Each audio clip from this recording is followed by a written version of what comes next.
Good morning, fellow ruminators. Welcome back to another session, Rumination with Andrew. Thank you for joining as we are about to discuss a very important topical matter. Now, this morning, I am going to speak briefly on crime and violence in Jamaica and the fact that this crime and violence is an entrenched understanding of who we are as a people and our history. And I think that for the most part, Jamaicans have not yet confronted the history that we actually um, were, were a part of that made us who we are as a nation.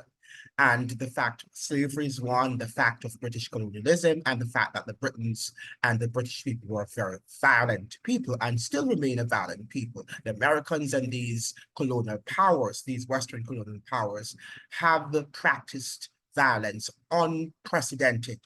The fact of the matter is that, because we tend to look so narrowly and superficially at what happens in these countries, and we see, in many neighborhoods in the United States, in Britain rather, we see these organized community and they seem to be law and order. But what they practice abroad is not necessarily what they represent. And this is the whole quest of, or the problem with America, that many people think that the United States is a law-abiding country because they see often in some neighborhoods, not in all neighborhoods, or in general in the society, what is shown is that of law and order. But we forget that there are lots of communities in the United States and in Britain and other parts of the Western Europe in which there is also lawlessness. Lawlessness is displayed, is on display. But that's what happened during slavery also.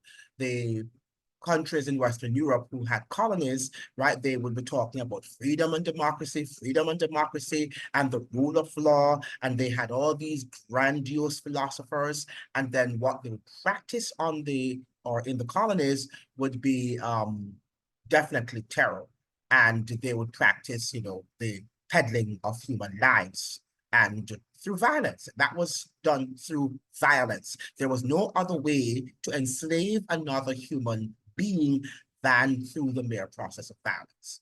But I was listening yesterday to a TikToker, a Jamaican TikToker. Well, not listening, it was on, well, yeah, I was listening too, but there was a title on that person's TikTok saying that, commenting on what happened to Vybz Kartel. But on the title of that video, it had that the person on the video who was talking about the issue with Vybz Kartel and his alleged murder of Clive Lizard, yeah, the guy that was murdered in 2011, that, the man was suggesting that, people online are cursing Clive Lizard's mother because she is on, she went on the internet and she's suggesting that she thinks that what is happening to Vybz Kartel now is unfair. He should not have been released. He should have been, left to burn in prison. So this guy was giving his perspective. This Jamaican guy who was giving his perspective, and he was, trying to give a fair perspective as it suggests. It wasn't a balanced perspective, but he was in his own way trying to give a fair perspective. But what came across to me as a fair perspective was, cemented in idiocy, right? In just about in ignorance, I must say, because the core of his argument was that, yeah, people should stop attacking Clive Lizard's mother because, she expressed that Clive that Vybz Kartel should remain in prison throughout his life because of what he did to her son.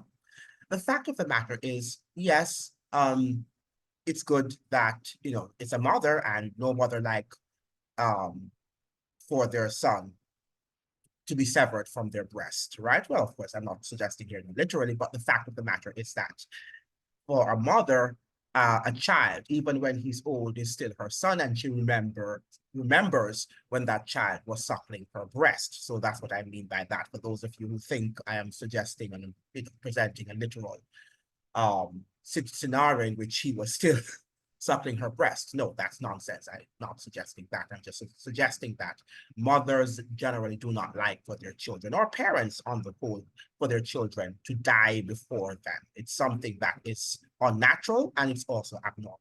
And that happens a lot in Jamaican society, in the Jamaican society, which has become, well, perhaps becoming the norm.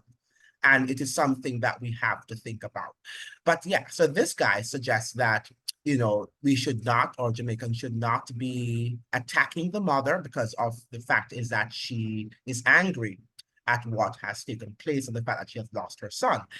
But he's suggesting to the mother also, that's Clive Mulling's mother, that if she had not reared a son of his ilk, then perhaps, he would not have died.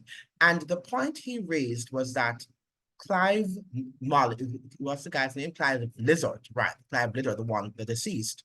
He actually stole one of, or a pair of shoes from Vybz Kartel. And he's suggesting to the mother, the TikToker was suggesting to the mother, you have to also bear that in mind, that one of the reasons why your son lost his life was the fact that he stole a pair of shoes from Vybz Kartel, and for that reason, he might have been killed. He's not suggesting here that Vybz Kartel killed him, murdered him in any way. What he's suggesting is that since the murder, the evidence surrounding the murder seems to be that this Clive Lizard guy, all right, or character, actually stole a pair of shoes from Vybz Kartel, which is, I'm saying, ridiculous. I mean, let us say that he did. Now, is it a justifiable act to kill him, to slaughter him in the way that, Vybz Kartel and his co-accused have been alleged to have done, have been accused of doing? Huh? Now, this is a very decadent society. And I was saying to the young miss who put up that video, I said to her, do you think that that's a justifiable act for killing a citizen because he allegedly stole a pair of shoes? Why not bring him to the law, right? Why do we have to kill people over a pair of shoes? And remember now, the video did not state what brand the shoes was, but I can almost speculate that it is a Clarks. And we see the Prime Minister in Jamaica, they're running around with Clarks and dancing with Clarks and promoting this Clarks thing. And there are people who are suggesting online that the case that was sent to the Privy Council could have been quashed because the fact that the Clarks brand is from England. And what's his name? Vybz Kartel was the major promoter of the Clarks in Jamaica. So it's a possibility. We don't know. These are speculations. But that is something that one needs to think about in terms of the fact the connection between England and the Clarks, and Jamaica is a country that goes berserk when it comes on to Clarks. What is Clark? What are Clarks? This nonsense about a brand, and you're going to kill somebody over a brand. And this happened last year when a particular student at a particular school in Jamaica, high school, a young man stepped on another young man's shoe at the school, and the gentleman's, well, I shouldn't even call him a gentleman, the boy's shoes on which the other young man stepped on, he reacted so violently that he almost killed the young man who seemed to have accidentally stepped on his shoe. Right? And this is what is happening in Jamaica. And this is what is counted and is described as civil behavior. And we like to think that we are a civilized society. And even though this is mentioned by one TikToker that happened at one high school, I'm sure this is a common and prevalent behavior in Jamaica. And we've got to hold our politicians to high standards. No politician should be there promoting any brand, particularly a brand that is linked to crime and violence. Because the Clarks, as I'm looking at now and trying to examine, seems to be connected to violence. And it is almost like a cult-like product, as you have made some of your entertainers your idols and your gods, your demigods. So some of the things that you're wearing on your bodies on something like your feet, right? Something like your feet. A shoes is supposed to protect your feet, right? One of the most dirtiest part of the dirtiest, one of the dirtiest part of the body, I should say. One of the dirtiest parts of the body, the feet. And you are going to kill somebody over something that you use just to protect your feet. What nonsense is that? And where are we going as a society? Where are we heading to as a society when our people behave like that over a pair of shoes? And look at what has happened to Vybz Kartel. He eventually had to go to the law because he was accused of murder. So he eventually had to go to the law. Maybe he had said, oh, if I wouldn't go to the law, I'm going to kill him because if I go to the law, it's going to be null and void. The law is not going to do anything about it. But if he had made the right decision, right? Even if he had lost that pair of shoes and he had not gotten justice, look at what is happening to him right now. And the fact that he spent almost 12, 11 years in prison. What are we thinking as a society? Right? And I have spoken to you, Jamaicans, about the Global Fragility Act, the GFA, and you've got to read about it because you're going to understand that the United States means business, right? And if they are saying that they will come if the crime and violence is out of proportion and governments cannot control what is happening there, and Jamaica is one of such states where the crime and violence, particularly as it relates to the population size, is way, way out of order and out of control. And it can be justified, the United States can justify that they need to invade Jamaica. And remember what happened in 2010. Your government did not protect you. Bruce Golding did not protect the members of his own constituency. He allowed the Americans, along with the Jamaican army, to go and kill those people in his constituency. And look at how he's been promoted right now. He's on all these committees about Haiti and other things, about whatever is happening. Every committee that it seems like Bruce Golding is on, right? After what he did, or he allowed to have happened under his watch, because we cannot extricate him, exonerate him from what happened in Tivoli Gardens in 2010. Whether we or not we think it was unfair, but he just did not speak up enough. And Bruce Golding should have even written a book about it.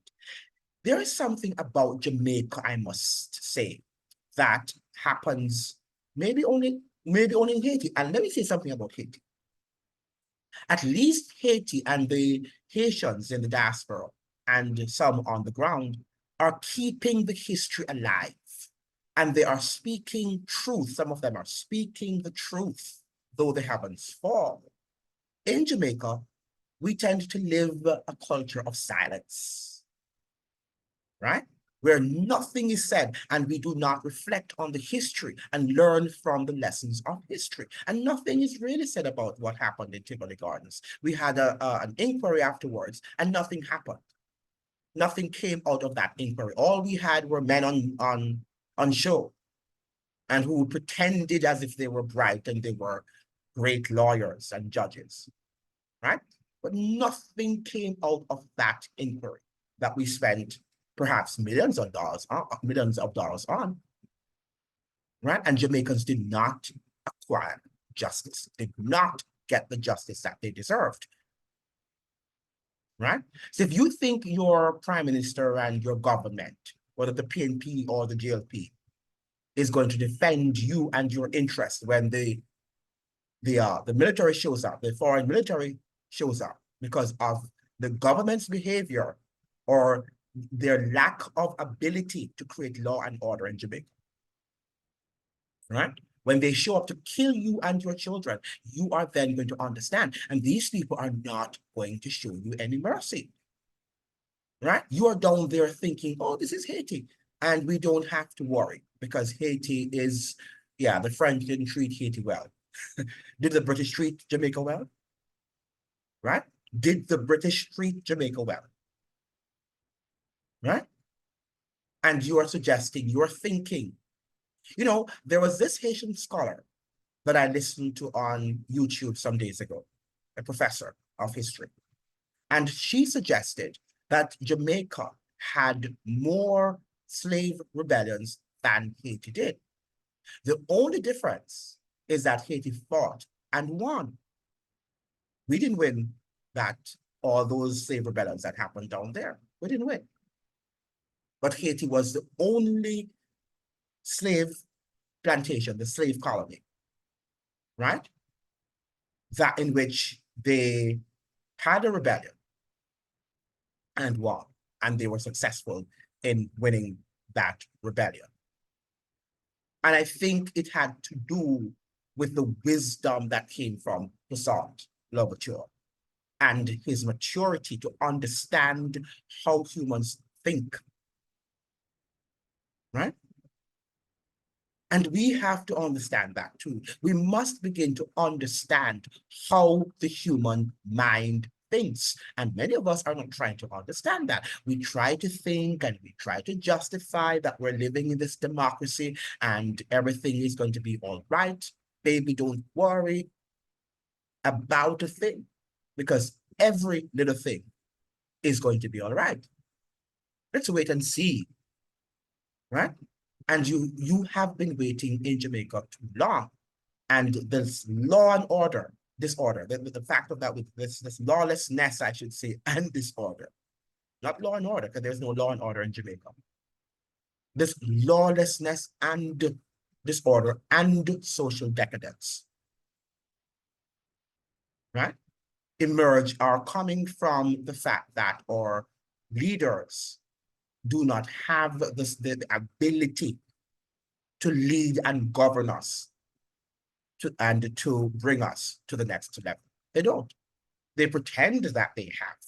And they walk around in their jackets and their ties, and you believe them.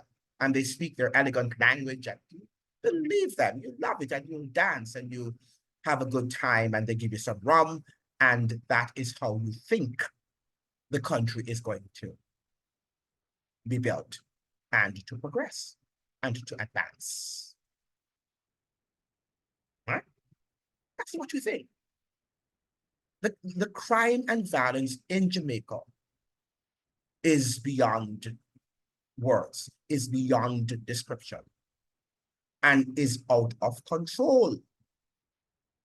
And we are still supporting people like the Vybz Kartel and all of these entertainers who in their lyrics promote violence. They promote violence. But you know, it's art. Yeah, it's art. Yeah. Everything is art, really. Right? Everything that we do really is art. You can see the art. You can see the art in science. In fact, you know, scientists, the real scientists say that science is the research that is done, right? You go into your lab and you follow the scientific method. But a doctor, when he gets into the hospital and he begins to examine you, it's an art. So what the clinicians do in science is the art. That is the artistic aspect of science, because that person has to use the knowledge that he has gleaned from research to see if it is applicable to whatever is besetting your body, whatever disease or problem your body is undergoing, right? So there's art in everything, but we can't just say it is art, because art is going to impact you. The way how the doctor treats you is going to eventually impact on you, will have an impact on your body. He has to use the science that he has gleaned from research creatively, innovatively, and intelligently, right? When are Jamaicans going to wake up and smell the coffee to understand that the state in which we live, the state of Jamaica, is an abnormal state? It is not a state that is committed to law and order. and to defend you if needs be. They're not going to defend you. What they're there to do is defend the interests of the political and the financial elites, right? And that's what it's all about. So stop suggesting here that to kill over a pair of shoes is a justifiable act. It is not a justifiable act. And of course, I am here to say I am not a person who endorses stealing, right? I do not endorse any form of stealing. But if it is true that Clive Lizard did steal a pair of shoes from Vybz Kartel, that did not merit his murder, cannot justify his murder under any circumstances in any civilized society. But ours is not a civilized society, right? It is a wild desert, a wild zone. And it's interesting to note that the University of the West Indies hasn't come out and saying anything about what is happening in Haiti. They're mum, nothing, nothing. Oh, let's leave it to CARICOM. Right? CARICOM is doing their job, right? And there's no historical, there's no political, there's no sociological context that the University of the West Indies could give, right? The same thing happened in 2010. Really didn't do anything. They didn't say anything really at the University of the West Indies, right? And I think that was the time. We're saying that in 2004, Haiti lost its sovereignty, and at least the Haitians are acknowledging that they lost their sovereignty during the 2004 coup, US coup, the US and United Nations coup that ousted President Jean-Bertrand Aristide. At least they are acknowledging that. We haven't acknowledged, Jamaicans haven't yet acknowledged that the 2010 military incursion or military occupation, invasion, whatever you want to call it, intervention, right? That took Dudos from the country, that it was totally political and was unnecessary the way in which it was done. Totally unnecessary. And as a result of that, we lost our sovereignty. Remember now that when you have another government telling you what to do in your country, and I'm not suggesting that they can't recommend, but telling you and sending the Secretary of State, Hillary Clinton, to tell Bruce Golding what he needed to have done or not do. And afterwards, we saw that he resigned and selected. And the United States could have waited, by the way, because our constitutional elections were due shortly thereafter, or they could have called one, right? And they chose the current prime minister. They selected him. He's now elected because he was elected constitutionally in 2016 and then again in 2020. But when he came to office in 2010, Andrew Holness was selected by the United States of America. He rode on the wings of the US military, the joint combination of US military and Jamaican military, that is. And the same thing is happening now in Haiti. And we are asked to be involved in that process. Because the Jamaican state also was involved against its own people. I hope you're getting that. The Jamaican state, through the operations of its military in 2010, went out against, abused the rights of its own people. And this is suggest to you who controls whom. And that the government in Jamaica is not running the show. And I've been saying this to you so many times, and you are not grasping it. You are not understanding that the government in Jamaica does not run the show. Congress in the United States does not run the show, right? The United States Congress does not run the show. And I think we need to wake up. Wake up. We have been sleeping for too long. Crime and violence is profitable. As an ad in Jamaica suggests, it pays. And it pays the people in the higher echelons of society. Of course, it trickles down, as they say in economics, it trickles down to the man on the streets. But obviously, the way when you look at Vybz Kartel and his face, he's empowered. You know, who to tell? He might be a Freemason, I don't know. And the sort of organizations with which he's involved and affiliated. And these people are brothers. Yeah, it's a fraternity, right? It's a fraternity, it's a fraternal organization. And he might be, a lot of these entertainers are involved with these politicians and financiers, economic elites. And they are in bed together. They sometimes sacrifice each other and they have their divisions. But you must understand at the end of the day, just like when you have two siblings having their rivalry or their verbal spat or whatever they're having, their conflicts, is best not to get involved because they will eventually walk on you, right? Best to just give them your principled advice, principled recommendation, and leave them alone, right? And the politicians and the entertainers and all these people, these economic elites, they are all in bed together. And they are not working in the interest of the common man. And when are you going to understand that? And if I could broadcast it on a big screen, I would. Thank you so much for joining. I hope you will like, you will subscribe, and you will leave a thoughtful comment. Remember to like the videos. That's how the videos are going to be sent to other people. It's going to be shared. YouTube is not going to send the videos if it's not liked. You need to like the video so that the videos can be shared with other people on this platform. Thank you so much. All the best to you. Bye-bye.